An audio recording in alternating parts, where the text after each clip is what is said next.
Donc, mon dernier roman, Les Stagiaires, qui sort le 21 mars, est, on va dire, fortement inspiré de mon expérience dans le jeu vidéo.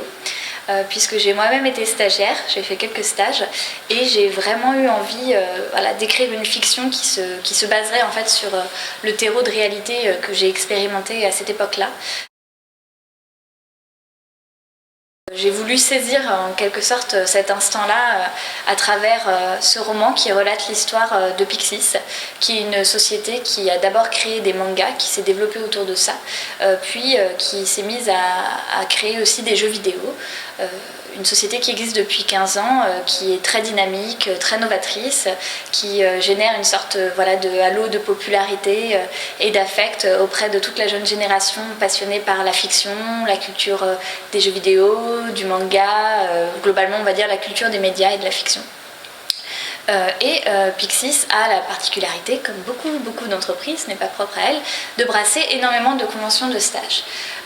Donc on va suivre en fait la trajectoire de 6 stagiaires qui sont intégrés dans cette entreprise après un recrutement assez drastique et qui vont en fait chacun à leur manière découvrir les rouages de l'entreprise et tout ce que le stage implique. Donc les protagonistes sont Ophélie et Arthur, donc une jeune femme et un jeune homme très très différents.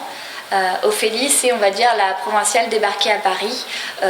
Son quotidien auparavant c'était Rennes, son copain qui passe son CAPES avec lequel elle vit, leur chat, les soirées rue de la Soif avec les amis, les amphithéâtres, les cours de théâtre.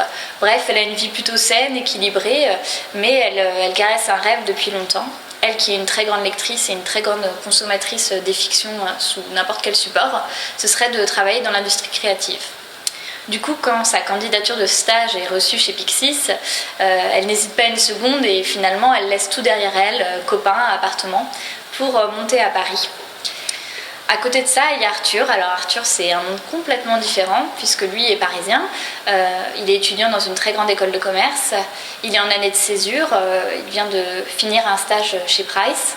Lui, son quotidien, c'est plutôt les open bars, la cocaïne, les grosses soirées et globalement sa copine Juliette, avec laquelle il est depuis 2 ans, qu'il trouve à foison et c'est tout un petit jeu pour lui d'essayer de dissimuler ses différentes fautes. Finalement, il n'est pas tant que ça attiré par le destin en finance qui se dessine pour lui. Il a lui aussi une attraction de longue date pour tout ce qui concerne la fiction, les séries, les jeux vidéo. Donc son stage chez Pixis, c'est un peu une façon pour lui de troquer quelque temps la cravate contre le jean. Ces 2 stagiaires, Arthur et Ophélie, vont découvrir évidemment d'autres de leurs semblables dans l'entreprise, dans des services assez divers, donc le marketing, les RH, aussi l'édito, bref, chacun finalement est dans différentes sphères et vient de cursus très variés. Tous vont former très rapidement un groupe très solidaire, comme ça se passe assez souvent, c'est-à-dire qu'il y a une sorte de noyau de jeunes exploités qui se forme, puisque même si en tant que stagiaire on est censé être intégré à l'entreprise, on remarque qu'on ne l'est jamais totalement et qu'on a plutôt tendance à s'agglomérer entre nous quelque part. On est dans une espèce d'entre-deux très étrange où finalement vont jaillir énormément de questionnements sur des choix de vie, sur des orientations, sur des caps à choisir. Ophélie comme Arthur étaient des personnes plutôt sûres d'elles et face à la réalité du monde du travail vont aussi être ébranlées dans leurs profondes convictions. C'est la question de sa place dans la société, de comment s'intégrer, de quelles limites donner aussi, de ce qu'on peut supporter ou non. C'est aussi le monde de l'entreprise, donc dans tous ses aspects positifs et négatifs, puisque finalement, à la fois, le stagiaire est très heureux de pouvoir intégrer une entreprise qu'il idéalise et qui peut être un pont d'or pour ensuite son CV, mais il y a un côté à double tranchant, puisque même si c'est un très beau cadeau et que c'est l'occasion d'accueillir des compétences, d'avoir plus de responsabilités que la norme, c'est finalement une forme d'exploitation aussi puisque c'est très peu payé. Donc il y a cet aspect-là.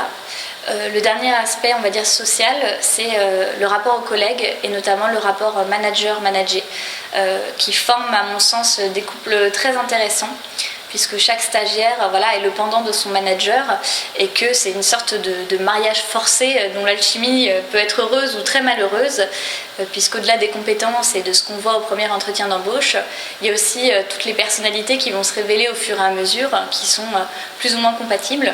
Donc c'est un aspect que j'ai trouvé assez fascinant et que j'avais envie d'exploiter. Au niveau de la couverture, c'est Boulet qui est l'illustrateur, ce qui était quelque chose de vraiment, à mon sens, essentiel, de continuer finalement l'état d'esprit de ce roman jusque dans sa couverture, puisque Boulet, c'est un illustrateur et un blogueur BD, qui est vraiment dans cette culture de l'imaginaire, de l'hybride, de formats de narration très variés. On a ça aussi dans les stagiaires, on a l'implémentation de conversations instantanées, on a l'intégration de Facebook, bref, de tous ces éléments narratifs qui commencent à faire partie de notre vie d'une autre façon. Et le fait que cet illustrateur-là soit autant dans on va dire, le fait de fouiller le quotidien, de montrer, de mettre le doigt sur nos imperfections, ça me semblait être vraiment en résonance avec le travail que j'ai essayé de faire sur les stagiaires. Donc le fait qu'il a fait de l'illustration était, à mon sens, vraiment une très bonne chose et une bonne représentation de ce qu'est le roman. Donc il sort le 21 mars et pour cette occasion, je serai présente au Salon du Livre.